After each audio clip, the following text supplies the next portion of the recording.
ఎంత ఎదిగినా మూలాలను మర్చిపోలేదు అంటున్నాడు సినీ ఆర్టిస్ట్ రాజమౌళి.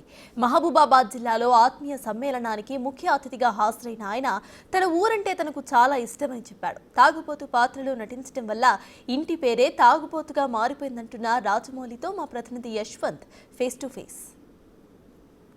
తరగతి కుటుంబంలో పుట్టి ఇలా రెండు తెలుగు రాష్ట్రాల్లో తాగుబోతు రాజమౌళి గుర్తింపు పొందాడు.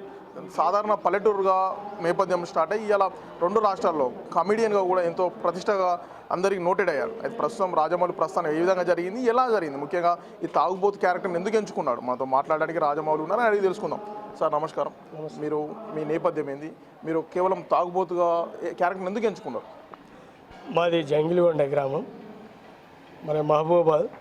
అయితే నేను ఎస్పెషల్లీ తాగుబోతు క్యారెక్టర్ ఎంచుకోవడానికి కారణం ఏంటంటే, ఒక ఆర్టిస్ట్ అనేవాడు ఏదైనా చేయగలడు, కాకపోతే ఒక డిఫరెంట్ రోల్గా ఎంచుకుంటే కొద్దిగా తొందరగా జనాల్లోకి పోవచ్చు అనే నేపథ్యంలో తాగుబోతు కానీ అమాయకుడు కానీ అదే తాగుబోతులో ప్రతి ఒక్కరు యాక్టింగ్ చేసుకుని డైలాగులు కొడతారు. నేను డిఫరెంట్గా చిన్నప్పటి నుండి నాకు పాటలు పాడే అలవాటు ఉంది కాబట్టి అదే ప్రకారంగా నేను పాటలతోటి ప్యారడీ సాంగ్స్ తోటి డ్రింకింగ్ క్యారెక్టర్ ఎంచుకొని తొందరగా జనాల్లోకి రీచ్ అవ్వడం జరిగింది. మీరు సినీ ఆర్టిస్ట్గా చాలా పెద్ద స్థాయిలో చాలా అందరికీ కూడా నోటెడ్ అయ్యారు. మీరు ఎలా సాగింది మీ ప్రయాణం, మీ సినీ ఆర్టిస్ట్గా కమెడియన్ రావడానికి మీ ప్రయాణం ఎలా సాగింది?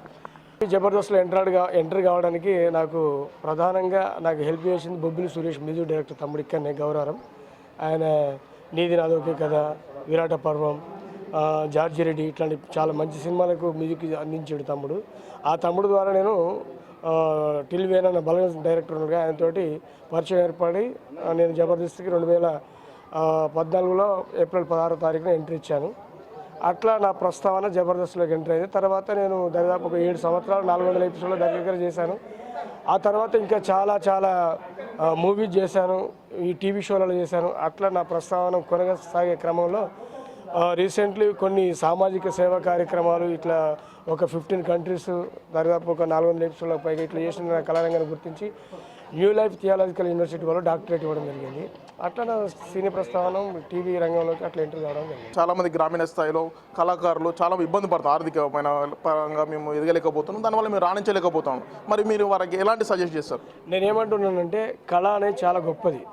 కళను నమ్ముకొని ముందు కొనసాగాలి, కళను ముందు కొనసాగింపు చేయాలి. కాకపోతే ఏంటంటే, వృత్తి ఇది ఉన్న ప్రవృత్తిగా ఇంకోటి ఎంచుకొని దాన్ని వాళ్ళ జీవనోపాధిగా పెట్టుకుంటూ ఈ కళను ముందు తీసుకెళ్తా. అంటే కళను కూడా ఒక ప్రొఫెషనలిజంగా, ఇప్పుడు ఒకప్పుడు గ్రామీణ ప్రాంతాల్లో పాడితే బాగా రిసీవ్ చేసుకునేవాళ్ళు, ప్రజల కొరకు పాడినా రిసీవ్ చేసుకునేవాళ్ళు, ఇప్పుడు కూడా ఉంది. కానీ కాకపోతే ఈ టీవీ సోషల్ మాధ్యమాలు రావడం వల్ల కొద్దిగా కళాకారులకు ఆదరణ అనేది కరువు అవుతూ ఉంది. కాబట్టి ఇంకా దీన్ని కొద్దిగా అప్గ్రేడ్ అయ్యి మన ఇప్పుడు సినీ రంగం కావచ్చు, టీవీ రంగం కావచ్చు, ఈ రంగాలలో వాళ్ళకు ఆసక్తి ఉంటే, అంటే నేనేమంటున్నానంటే మనం బ్యాక్గా కొంత ఆస్తిపాస్తులు కానీ లేకపోతే వాళ్ళకు ఆర్థికంగా ఉండి ప్రయత్నం చేయాలి తప్ప కళారంగమే ముఖ్యమనుకొని వచ్చి ప్రయత్నం చేస్తే ఒక్కోసారి ఫెయిల్ అవుతున్నారు. పాపం వాళ్ళకి ఆర్థికంగా వెసులుబాటు లేక, అక్కడ ఉండడానికి ఆస్కారం లేక, తినడానికి ప్లస్ సమయం పోగానే మనకు ఒక ప్లాట్ఫామ్ లేక, మనకు అవకాశం రాక చాలా ఇబ్బందులు పడుతూ ఉన్నారు. కాబట్టి నేనేమంటున్నానంటే, ప్రతి కళాకారుడికి కళ అవసరం,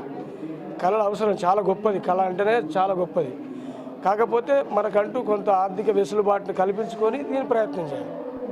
ప్లస్ ఇంకోటి ఏంటంటే, నీలో గొప్ప కళ ఉంటే ఇంకా గొప్పగా ప్రయత్నం చేయాలి. కానీ కొంతమంది వాళ్ళని చూసి అబ్బా నేను చేస్తే బాగుండు, వీళ్ళని చేస్తే బాగుండని అందరికీ ఉంటుంది. కానీ తనలో ఉన్న కళ ఎంత ఉన్నదో అది గమనించుకొని బయటికి రావాలి. అట్లా ఒక కళాకారులు ఆలోచించుకొని ఒక ఆర్థిక స్థితిగతులను ఆయనకు మెరుగుపరుచుకొని ప్రయత్నం చేస్తే తప్పులేదు. ప్లస్ ఏమన్నా ఇక్కడ ఉండి గొప్పగా టాలెంట్ ఉన్న కళాకారులు నేను చేస్తాను అనుకుంటే, ఇప్పుడు ప్రజెంట్ ఇక్కడ ఉండి అన్న నాకు అవకాశం ఇప్పియండి కాకుండా హైదరాబాద్కి వచ్చి ప్రయత్నం చేస్తే, నా వంతు ప్రయత్నం హైదరాబాద్లో ఉంటే నేను కూడా ఎక్కడ ఏ డైరెక్టర్ కాడికి వెళ్ళినా, ఏ టీవీ షోకి వెళ్ళినా నా వెంట తీసుకువెళ్ళి వాళ్ళకి టాలెంట్ ఉంటే మొత్తం టాలెంట్ లేకపోతే నేను కూడా ఏం చేయలేదు. ఎందుకంటే గుర్రాన్ని నీళ్ళు దాపించవలసి, నీళ్ళు తాగాల్సింది అది, మేతెత్తం తినాల్సింది అది. మనకు టాలెంట్ ఉంటే మాత్రం పక్కా నా వంతు ప్రయత్నంగా హెల్ప్ చేస్తాను. లేకపోతే మాత్రం లేకున్నా వచ్చి అన్న నాకు హెల్ప్ చేయడం మాత్రం అది మన వల్ల కాదు. అట్లాంటి కళాకారులు ఎవరైనా మాత్రం నా వంతు సహాయం కృషి చేస్తాను. ఈరోజు చాలా సంతోషకరం నాకు, ఎందుకంటే doctorate new life theological university వాళ్ళు ఇవ్వడం జరిగింది. ఈ సందర్భంగా బిగ్ టీవీ వాళ్ళు నన్ను ఇంటర్వ్యూ చేయడం, బిగ్ టీవీ ప్రేక్షకులందరికీ నమస్కారం తెలియజేస్తూ, ఇందులో వచ్చే ప్రతి వీడియోని లైక్ చేయండి, షేర్ చేయండి, సబ్స్క్రైబ్ చేయండి, ఆదరించండి. Thank you. Thank you sir. మొత్తానికి ఎవరైతే ప్రతి వ్యక్తిలో వ్యక్తిగతంగా నైపుణ్యం ఉంటుంది, ఈ నైపుణ్యానికి పేదరికం అనేది అడ్డు కాదు. తన నైపుణ్యాన్ని మనం ప్రతిభను కనబరుచుకుంటే ఏ స్థాయిలో కూడా రాణించవచ్చు అని కూడా తాగుబోతు రాజమౌళి చెప్తున్న పరిస్థితి కనపడుతుంది. వీడియో జర్నలిస్ట్ వీరేంద్రతో యశ్వంత్, బిగ్ టీవీ, మహబూబాబాద్ నుండి.